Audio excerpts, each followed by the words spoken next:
Assalamualaikum warahmatullahi wabarakatuh. Waalaikumsalam Waalaikumsalam warahmatullahi warahmatullahi wabarakatuh. wabarakatuh. Baiklah, apa kabar anak-anak semuanya? Alhamdulillah baik, Bu. Baik, Bu. Baiklah, sebelum memulai pembelajaran pada hari ini, alangkah baiknya kita berdoa menurut agama dan kepercayaan masing-masing. Berdoa mulai. Berdoa selesai. Sebelum Ibu menjelaskan materi pada hari ini, Ibu akan mengabsen kalian. Apakah ada yang tidak hadir? Hadir semua, Bu. Baik. Tolong Ananda Wike di share screen dulu. Baik, Bu.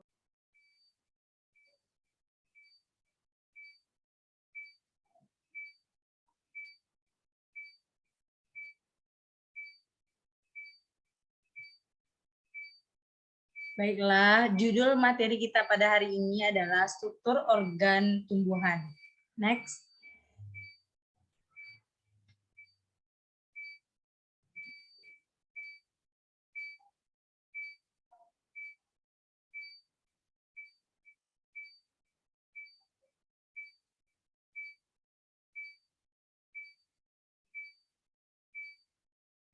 Krik-krik.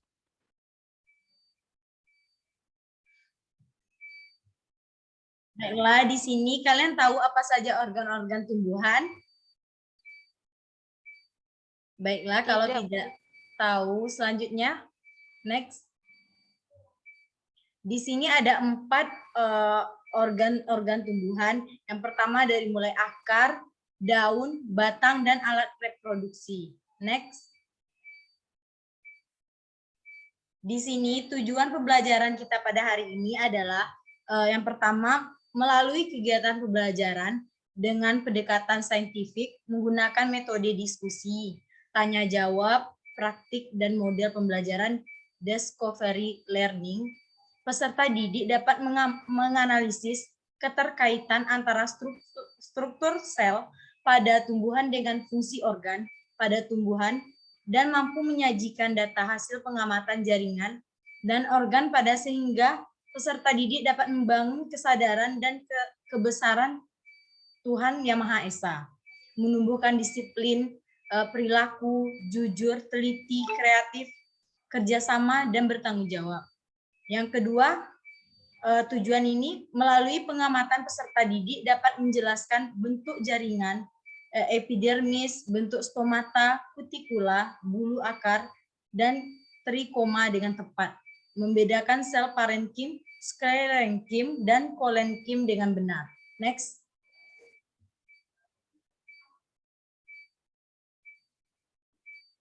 Di sini terdapat fungsi dari organ tumbuhan.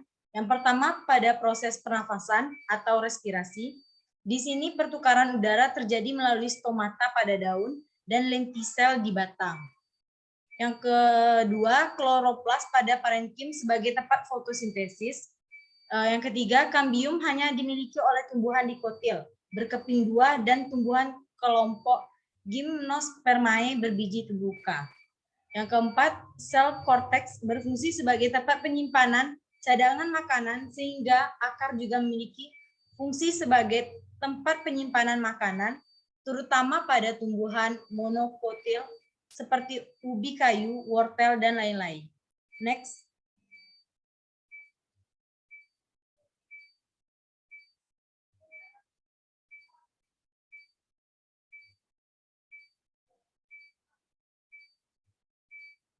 Next. Baiklah, di sini selanjutnya jaringan xilem dan floem. Pada akar tumbuhan dikotil berbentuk seperti bintang.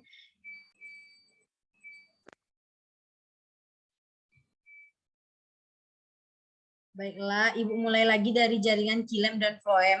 Pada akar tumbuhan dikotil berbentuk seperti bintang. Xilem terletak di bagian tengahnya, sedangkan floem di bagian lengan. Sedangkan pada tumbuhan monokotil xilem dan floem tersusun berselang-seling. Dapat anak-anak melihat di gambar di bawah ini ya. Yang di contoh sebelah kanan ini adalah akar dikotil. Terdapat berbentuk silang, sedangkan pada akar monokotil berbentuk bulatan-bulatan kecil di tengahnya. Next.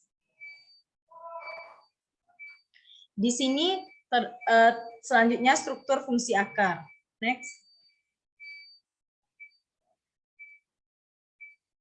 Baiklah, di sini fungsi utama akar pada tumbuhan yaitu alat absorpsi penyerapan air. Yang kedua, alat pengangkutan air dan garam mineral terlarut dari menuju ke seluruh tubuh tumbuhan. Yang ketiga, pengokoh tumbuhan pada tempat tumbuhnya. Di sini terdapat struktur akar tumbuhan. Yang pertama, struktur luar morfologi akar. Selanjutnya, batang akar. Selanjutnya, ujung akar, tudung akar, rambut akar. Struktur dalam, yaitu anatomi, epidermis, korteks, endodermis, stele, yaitu silinder pusat. Next.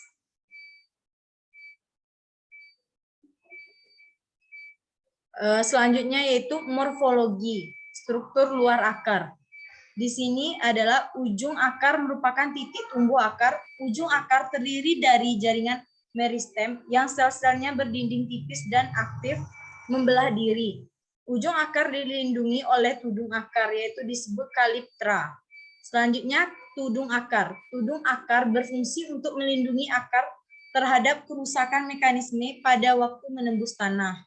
Selanjutnya, rambut akar. Pada akar terdapat rambut akar yang berguna untuk memperluas daerah penyerapan air dan mineral.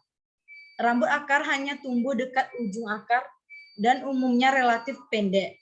Bila akar tumbuh memanjang ke dalam tanah, maka pada ujung akar yang lebih muda akan berbentuk rambut-rambut akar yang baru, sedangkan rambut akar yang lebih tua akan hancur. Next. Selanjutnya struktur dari fungsi batang. Struktur batang terdapat 4, yaitu epidermis, korteks, endodermis, stele, yaitu silinder pusat. Fungsi batang. Pada batang terdapat daun yang berfungsi menghasilkan makanan melalui fotosintesis dan mengeluarkan air melalui transpirasi. Selanjutnya sebagai penumpang tumbuhan sehingga dapat bergerak, berdiri tegak. Selanjutnya sarana lintasan air dan mineral ke daun. Selanjutnya menyimpan air dan garam mineral dari batang ke daun, kemudian menyalurkan zat makanan dari daun ke seluruh tubuh. Selanjutnya mengarahkan tumbuhan agar memperoleh cahaya matahari yang cukup. Next. Selanjutnya struktur fungsi daun. Next. Di sini daun merupakan organ yang sangat penting bagi kelangsungan hidup tumbuhan. Pasalnya, tumbuhan adalah organisme autotrof, yaitu makhluk hidup yang memasuk kebutuhan sendiri melalui fotosintesis, yakni konversi cahaya matahari menjadi energi kimia. Daun memiliki fungsi yaitu sebagai alat respirasi, sebagai alat reproduksi, sebagai mengatur proses transpirasi. Next.